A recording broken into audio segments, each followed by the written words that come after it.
Welcome to KMVC News. I'm Laura Quero. The Purple Patch is a student-driven literary journal that consists of essays, poems, and various different forms of art. KMVC's Cody Hohenberger reports on what inspires students to show off their scholarly abilities. The first volume of The Purple Patch was published in the spring of 2002. This coming up volume is the 22nd edition of the journal. Similar to the Student Research Symposium, students are able to submit their work to the new Epsilon chapter of Sigma Tau Delta, and it is published at the beginning of the fall. Two-time submitter for The Purple Patch, Marcelo Filho, says that getting his essays published helped him further his skills as a writer. So English was not my first language, so I was always afraid of writing something in English and all this new challenge for my life. So when I got published and when she said that I have good skills writing, this was a surprise to me, and I got really excited with all this stuff happening in my life.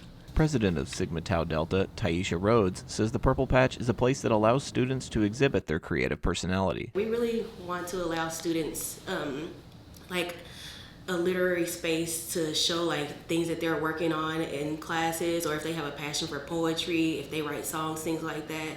It's you can compare it to the research symposium, just seeing what your fellow students are writing or what they're into. Submissions for next year's volume are due later in the month of November. The 22nd volume of The Purple Patch is set to be published by the beginning of next fall after submissions are finalized. Cody Hohenberger, KMVC News. 37 students published their work last year in the 21st volume of The Purple Patch. That volume was released in September.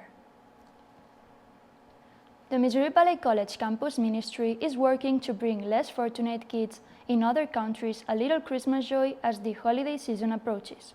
KMVC Kivian Long reports on the large impact of a Christmas in a shoebox. Missouri Valley College campus chaplain Reverend Nick Petroff explained what exactly is Christmas in a shoebox. Someone knocked at our door and gave me a box and say, I know you have a little boy and I have a gift for him, and they gave me a similar box as a Christmas present. And I was quite surprised. Who in the world would make a gift box, a Christmas box for a little kid that they don't even know? So I found out that these boxes were made here in the United States.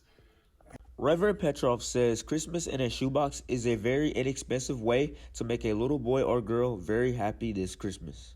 The Christmas in a shoebox is a very inexpensive project. It's nothing that would cost the student, but with a very little, you can make someone very happy, a little boy, a little girl very happy. Reverend Petroff says he is overwhelmed with how many students have asked to fill up a Christmas shoebox. We have nearly 1,300 students, and I thought perhaps I ordered too many boxes, but when I shared with our students the project, I was overwhelmed how many students came and asked me for a box that they wish to fill, to pack, and send somewhere. Campus chaplain Reverend Petroff is hoping to fill 400 boxes to send to less fortunate kids around the world for Christmas. Kivian Long, KMVC News. It's that time of the year when the temperature starts to drop, the morning chill lingers a little longer, and Missouri Valley outdoor sporting events have students in blankets. KMVC's Zaire Harding reports on Missouri Valley's drive to help students be prepared during the waning days of autumn. The winter is coming, and it's that time to bring out the coats, hats, mittens, and boots. But some people don't have access for those accessories, so Missouri Valley decided on bringing the winter coat drive. Kaylee Clary says the things you need to do to prepare for this winter. Well, apparently it's supposed to be a very cold, windy, snowy winter again, and so Student Affairs actually does a really good job of sending out warnings. If it's going to be too cold, wear gloves, don't be outside. But if you've never experienced winter like this before, it can feel crazy. So I would just let them know to reach out if they need a coat or any kind of winter gear, gloves, hats, scarves, earmuffs, anything like that. We would be happy to help them prepare and get that for them. Majority of the students are from the southern states or from out of the country and have never really experienced the cold. Missouri Valley baseball player Bryce Daniels says on the transition of the weather from Tennessee to Missouri. actually from Tennessee, which is the South. And I've been to some places. I've been in Upstate Illinois, college in New York for a little while. I went to college in Ohio for a little while, so like that's really helped me a lot to do the winter here. So I have long johns, I have winter coats, I have hats, I have beanie hats, I have winter boots. So I always make sure I have a lot of things to keep me warm. This winter is supposed to be one of the most coldest winters in Missouri, and Missouri Valley wants to help students to stay warm for this winter. Zaire Harden, KMVC News. A limited supply of coats, hats, and gloves are available in the registrar's office on the second floor of the Ferguson Center. The NAIA named Missouri Valley as one of the 10 hosting sites for the men's soccer opening rounds of the National Championship Tournament. This guarantees Missouri Valley's spot in the national tournament, with the first round games played on November 17th and the pot final on the 19th.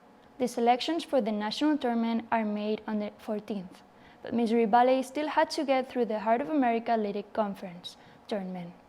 The Vikings were the 2 seed and hosted 7th-seeded William Penn. William Penn controlled play from the start with most of the play in the Viking end. Penn's Eden Sears scored on a header off the corner kick in the 19th minute. The Statesmen added a goal in the second half, held Missouri Valley to just 2 shots, and the 7th seed knocks off the 2nd seed with a 2-0 victory. William Penn advances to play Mid-American Nazarene, while Missouri Valley awaits the announcement of the teams heading to the Marshall Pot for the NAIA tournament. The Missouri Valley women's soccer team missed out on hosting for the NAIA tournament, and while the team is celebrating a record-high 10 conference wins, a second-place finish in the Heart, and its highest NAIA ranking this century, Missouri Valley wins a conference title.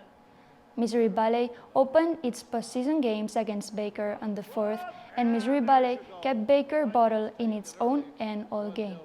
Ashley Arribas scored in each half, Miriam Aldabo had a pair of assists, and Missouri Valley held Baker to just 4 shots as the Vikings advanced to the Heart semis with the 4-1 win.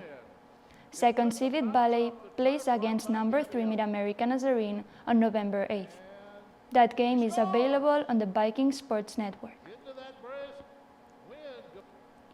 KMVC News provided a look ahead for the Missouri Valley women's basketball team as it starts the season. KMVC's Mike Rodriguez has a preview of the men's basketball team this week, as the Vikings' hope gets them back to the postseason. With a 14-16 record last season, the Viking basketball team has something to prove this upcoming season. Coach Chad Lance says one of the team goals this season is to improve on last season. Your goal is always to be better than you were in the previous years. Lance says that returners help your game with the experience they bring, and it's the newcomers that need to be the next man up. We return three starters, so we're looking for those guys to be able to project their game, and then the other 5 returners to be able to elevate theirs, as well as the newcomers that we have being able to come in and fill in roles.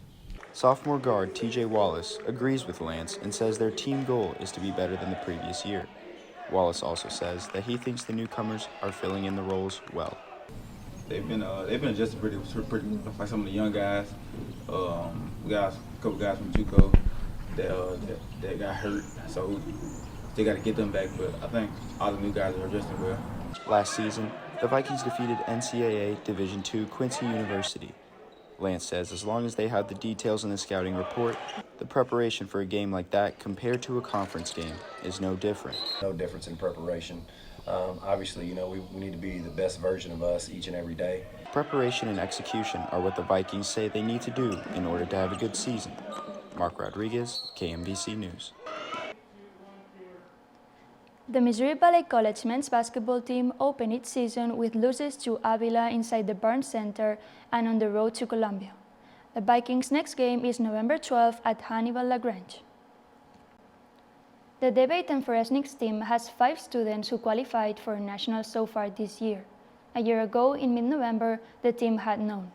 So KMVC's Pedro Santo reports how there's no debating the team's success. On October 21, the debate team and forensics traveled to Orangeburg to compete at the University of Central Missouri Mill and got out of there with pretty good numbers. Coach David Bauer says the busy schedule and commitments of the students is making the difference.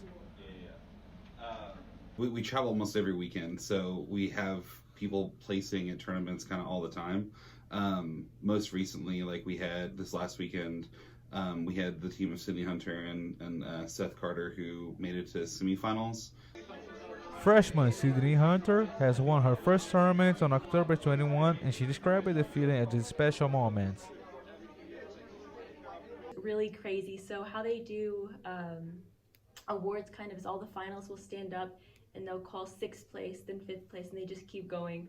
So I kept waiting for them to call my name because I was expecting to take, 6th place, and they just said I won, and it was crazy. I looked over at David and I was like, what? How'd what just happened? It was and it was the first time she'd ever competed in the event, so it was pretty unique to be able to like walk in and kind of win that quickly.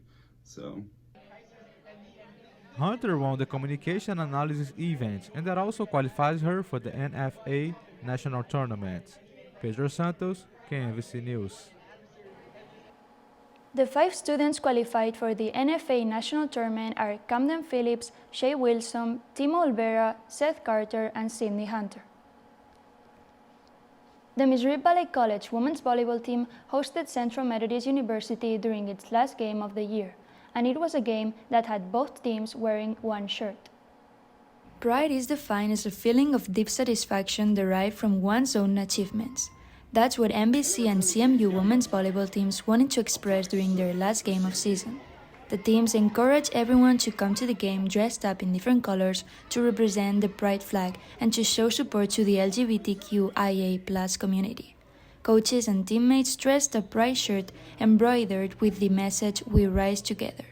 I thought it was like, okay, we're spreading awareness, but it is what it is. It's just another theme, like whiteout, blackout, whatever, and then Pride Night.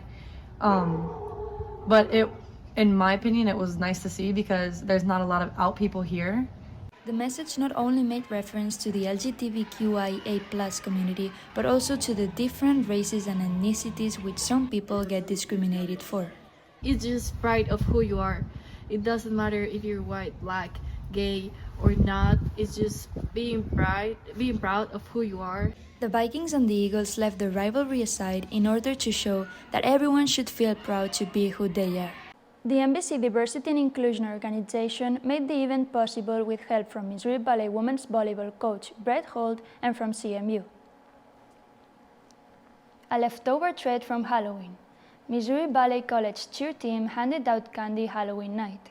Last year, they painted pumpkins for team bonding. Now that the coaches have property near the college, they continued their pumpkin painting and invited the community to their doorstep for candy. Missouri Valley students hit the Malcolm Center to eat cheese and crackers while enjoying some friendly games on checkers and chess. Students came out to the event to play a friendly competition of chess and checkers. There was a joy and laughter throughout the event and learned some new things about the game itself. This is one of the events that the Student Affairs hosted this year, and more is to come for the upcoming year. And that's the final move for KMVC News this week. Thanks for watching. I'm Laura Quero.